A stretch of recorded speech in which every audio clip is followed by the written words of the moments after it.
Assalamualaikum warahmatullahi wabarakatuh. Saya akan menjelaskan tentang mata kuliah saya, yaitu Islam dan Sains, untuk memenuhi tugas UTS dari tema 1 sampai tema ke-6 yang diberikan oleh dosen saya. Baik, langsung saja kita ke materinya, yaitu pengertian, fungsi, dan hubungan Islam dengan sains.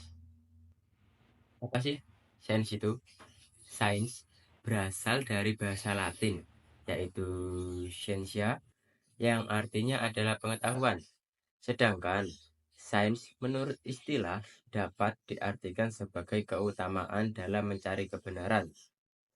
Menurut R.H. Buck atau R.H. Bube, sains adalah pengetahuan yang berkaitan dengan alam semula jadi, yang diperoleh melalui interaksi akal dengan alam. Berdasarkan definisi tersebut, dapat kita tegaskan bahwa sains adalah suatu proses yang terbentuk dari interaksi akal dan panca indera manusia dengan alam sekitarnya. Di dalam Al-Quran, banyak sekali ayat tentang ilmu dan ilmuwan. Al-Quran sendiri menyuruh manusia berusaha dan bekerja, serta selalu berdoa agar bertambahnya ilmu. Salah satunya terdapat pada surat Al-Baqarah ayat 164 yang artinya, sesungguhnya dalam penciptaan langit dan bumi, serta pergantian malam dan siang, terdapat tanda-tanda kebesaran Allah bagi orang yang berakal.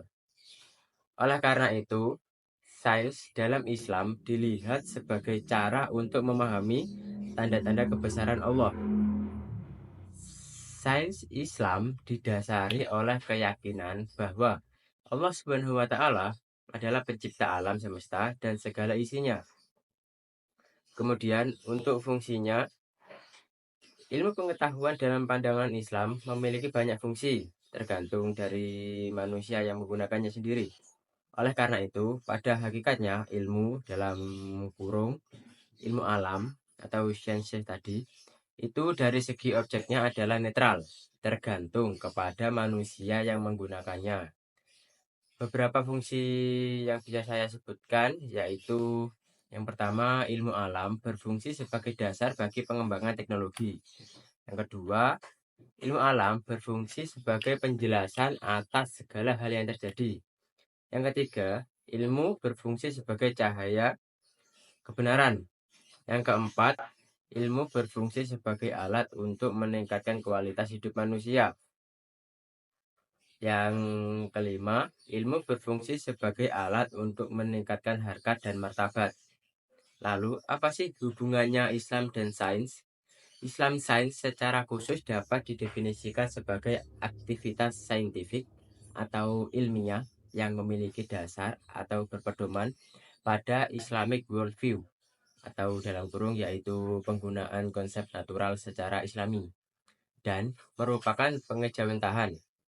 Tentunya, dalam pencapaian kegiatan saintifik atau ilmu ini, Islam juga menekankan adanya sumber-sumber dan metode ilmu tersebut. Islam memandang sains bersifat fisik, tidak hanya pada tataran lahiriah saja, namun juga adanya tujuan, kebenaran, dan pengakuan wahyu sebagai satu-satunya sumber ilmu tentang realistis dan kebenaran yang terkait dengan makhluk dan kholiknya. Artinya adalah, dalam melakukan kegiatan saintifik, para ilmuwan muslim yang berpedoman pada Al-Quran dan Al-Hadis akan dapat melahirkan produk sains yang membawa maslahat bagi kehidupan manusia, baik dalam jangka waktu yang panjang maupun jangka waktu yang pendek. Untuk tema yang kedua, ruang lingkup sains ada 3. Yang pertama adalah sains sebagai pengetahuan ilmu secara konseptual. Apa yang disebut sains atau pengetahuan itu merupakan hasil akhir dari proses penyimpulan yang masuk akal dari berbagai bahan informasi dan pengalaman sebagai keputusan dan mempengaruhi sikap perilaku, di mana proses dan bahan-bahannya bisa dipertanggungjawabkan. dan dapat diuji ulang. Dengan demikian, pengetahuan berbeda dengan sekedar informasi atau pengalaman itu sendiri. Dan jauh sekali bedanya dengan keyakinan, apalagi keimanan. Keimanan itu pengakuan hati yang sudah terang bagi akal, sehingga bagi akal tidak perlu ada pengujian. Akali dan indrawi atau mengujinya adalah sebuah kemubaziran. Untuk yang kedua, sains sebagai aktivitas ilmiah. Mencari ilmu atau mempelajari sesuatu dengan demikian bukanlah aktivitas menunggu yang secara pasif sampai suatu pengetahuan itu datang sendiri, melainkan usaha secara aktif menggali, mencari, mengejar, ataupun menyelidiki sampai pengetahuan itu diperoleh.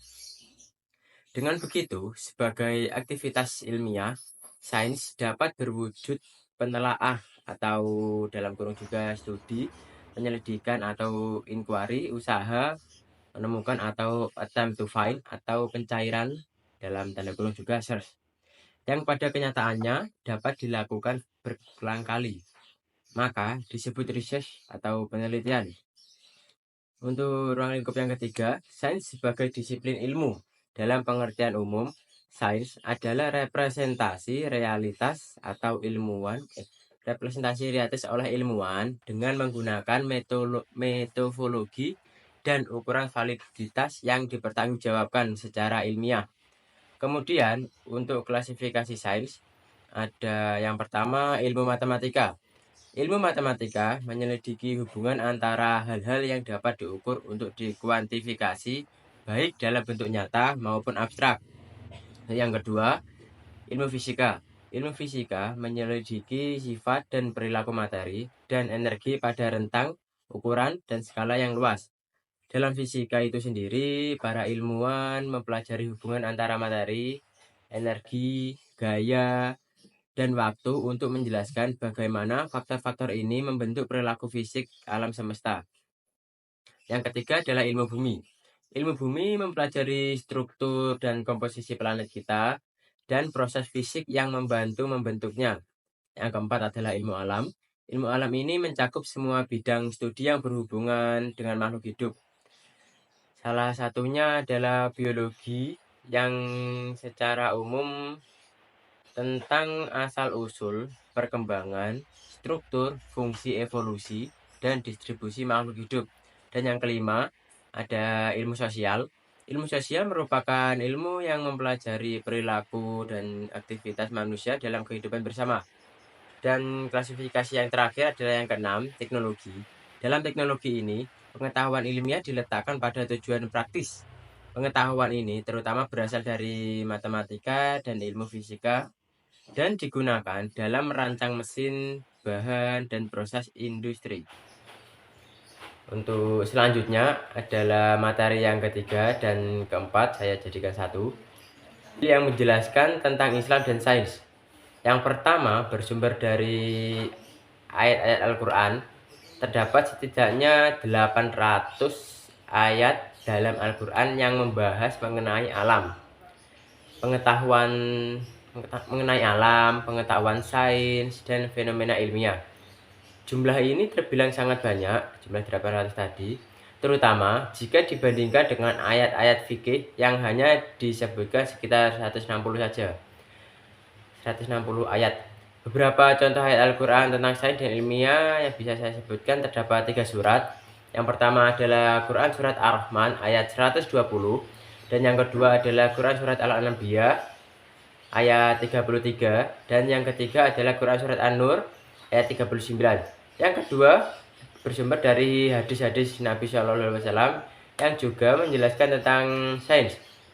Sebelumnya, hadis itu merupakan sumber ajaran Islam kedua setelah Al-Quran. Hadis biasanya mengacu pada segala sesuatu yang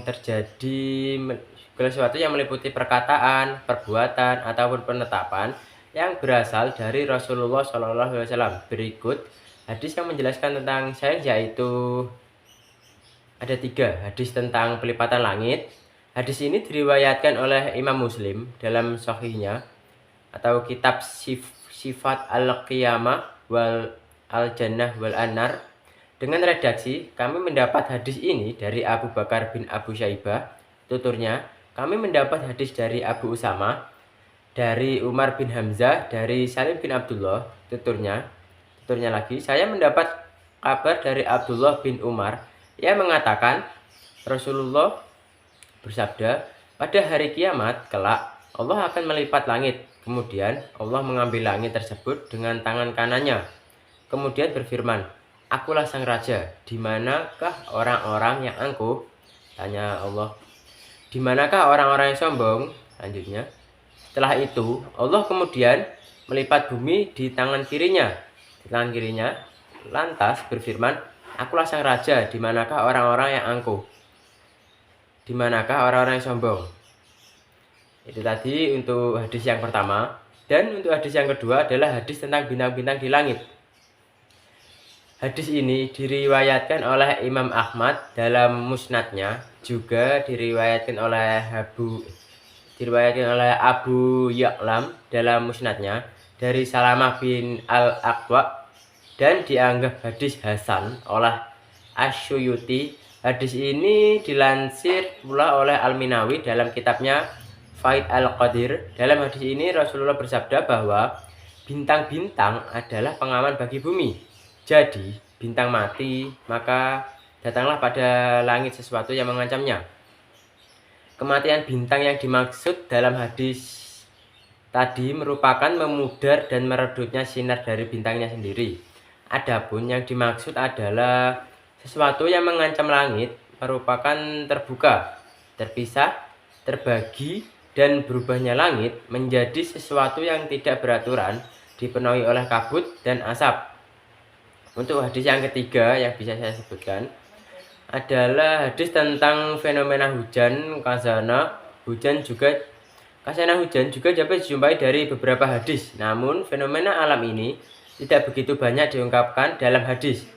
Hal ini dikarenakan belum banyak pertanyaan mengenai hujan yang diungkapkan oleh para sahabat karena keterbatasan pengetahuan tentang hujan tersebut pada zaman terlebih dulu. Secara garis besar, penelitian dalam mengungkapkan khasanah hujan melalui pendekatan ilmu sains masih terbatas pada pengungkapan siklus terjadinya hujan. Lanjut untuk materi yang kelima tentang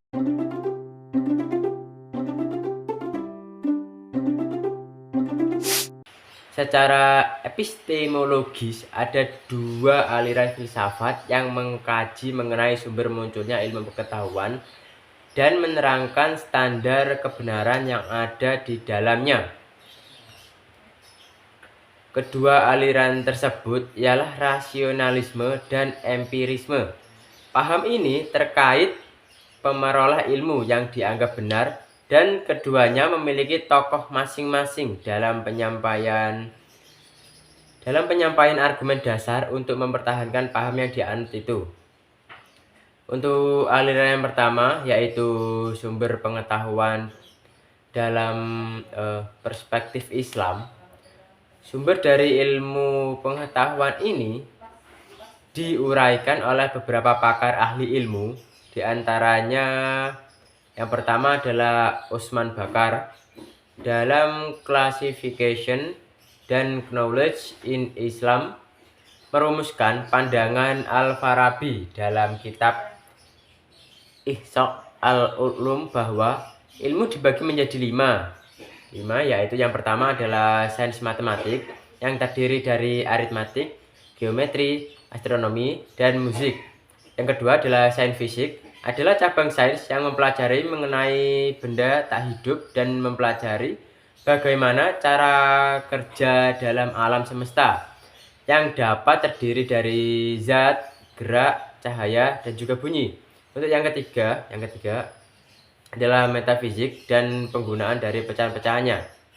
Yang keempat adalah sains politik, adalah ilmu sosial yang membahas mengenai penggunaan dari teori dan praktik politik yang dilakukan baik dari segi deskripsi, analisis dalam politik, dan juga perilaku politik.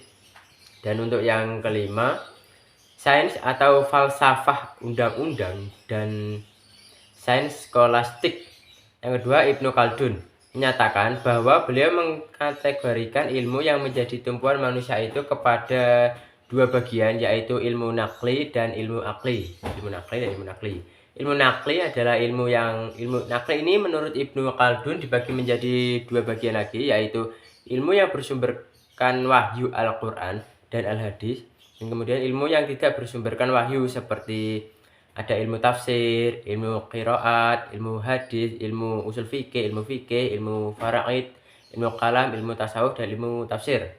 Ilmu tafsir mimpi maksudnya. Yang kedua adalah ilmu akli. Ilmu yang diperoleh melalui proses berpikir dengan menggunakan akal dan panca indera. Ilmu ini terdiri dari 4 bidang, yaitu ilmu logika atau mantik, kemudian fisika, metafisika, dan terakhir adalah matematika. Yang ketiga adalah Naqib al-Atas. Menurut beliau bahwa sumber ilmu pengetahuan dibagi menjadi tiga bagian, yaitu ilmu yang datangnya dari Allah sebagai karunia-Nya yang diberikan kepada manusia. Yang kedua adalah Al-Quran. Al-Quran adalah sumber ajaran Islam selain berfungsi sebagai hudan atau petunjuk, juga sebagai furqan atau pembeda. Yang ketiga ada as-sunnah. Sunnah menurut para ulama dipandang dari segi keberadaannya itu wajib diamalkan. Ia berada pada posisi setelah Al-Quran, posisi di bawah Al-Quran. Dilihat dari kekuatannya, karena Al-Quran berkualitas qat'i, baik secara global maupun rinci. Kemudian untuk aliran yang kedua, terdapat beberapa paradigma para filsafat barat, ini bagian barat, mengenai sumber ilmu pengetahuan atau sains. Yang pertama adalah idealisme. Idealisme itu adalah aliran yang menyangkut terhadap hakikat fisik yang mampu dipahami dalam ikatan dengan jiwa dan roh. Yang kedua adalah empirisme. Empirisme berasal dari kata Yunani empirisko, yang artinya adalah pengalaman, di mana manusia mendapatkan ilmu berdasarkan pengalamannya. Yang ketiga ada rasionalisme. Rasionalisme berpendapat bahwa akal adalah dasar dari kepastian pengetahuan. Pengetahuan yang benar diperoleh dan diukur dengan akal itu sendiri. Untuk kritisme adalah epistemologi yang menempatkan nilai yang sangat tinggi pada akal, tetapi akal memiliki batas. Untuk materi yang keenam, yaitu tentang tokoh-tokoh sains muslim dan penemuan-penemuannya. Untuk tokoh yang pertama ada Ibnu al-Hattam. Ibnu al-Hattam merupakan ilmuwan yang gemar melakukan penyelidikan. Penyelidikannya mengenai cahaya telah memberikan ilham kepada ahli sains barat seperti Bacon dan Kepler, pencipta mikroskop serta teleskop. Ia merupakan orang pertama menulis dan menemukan berbagai data penting mengenai cahaya. Beberapa buku yang mengenai cahaya yang ditulisnya telah diterjemahkan ke dalam bahasa Inggris. Antara lain judulnya adalah Light on Twilight Phenomena. Kajiannya banyak membahas mengenai senja dan banyak lingkaran cahaya di sekitar bulan dan matahari serta bayang-bayang dan gerhana. Untuk penemuan-penemuan Ibnu al-Hattam antara lain seperti teori penglihatan atau optik yang kita kenal, cermin kenta cekung dan kanta cambung. Kemudian ada pengembangan optik geometri. Untuk tokoh yang kedua ada Jabir Ibnu Hayyan. Sebagaimana halnya ilmuwan muslim abad pertengahan ini, Jabir tidak hanya mampu mendalami satu bidang ilmu pengetahuan tertentu, tapi mereka juga mampu menguasai bidang keilmuan lainnya dan sangat beragam. Selain ahli dalam bidang ilmu kimia, beliau juga ahli dalam ilmu yang lain seperti ada ilmu kedokteran, ilmu filsafat, dan fisika. Karya-karya ilmu kimianya yang diterjemahkan ke dalam berbagai bahasa di Eropa termasuk bahasa Latin, dan kemudian diserap oleh ilmu kimia modern Eropa, kemudian mulai mengenali istilah-istilah teknik seperti religer, sulit, merah, dan arsenik, tetras, seng oksida, alkali, antimoni, alembik, dan aludel. Untuk tokoh yang ketiga yang bisa saya jelaskan, Ibnu Sina dikenal sebagai filsuf memiliki metode pembelajaran dalam mendalami suatu ilmu. Seorang Ibnu Sina yang memiliki kecerdasan yang bahkan dapat mengalahkan guru-gurunya sendiri. Prestasi milik Ibnu Sina sangat bermanfaat, bahkan hingga saat lahir di tengah-tengah perang pada masa Abbasiyah. Besar menjadi cahaya banyak orang bahkan di dunia. Hingga akhirnya Ibnu Sina dijuluki bapak kesehatan yang diakui seluruh dunia. Penemuan Ibnu Sina itu seperti alat destilasi essential oil, metode karantina, teori penularan TBC, dan penemuan manfaat etanol. Sekian penjelasan dari saya. Bila ada salah kata, saya mohon maaf. Billahi taufiq wal hidayah. Wassalamualaikum warahmatullahi wabarakatuh. Sampai jumpa lagi.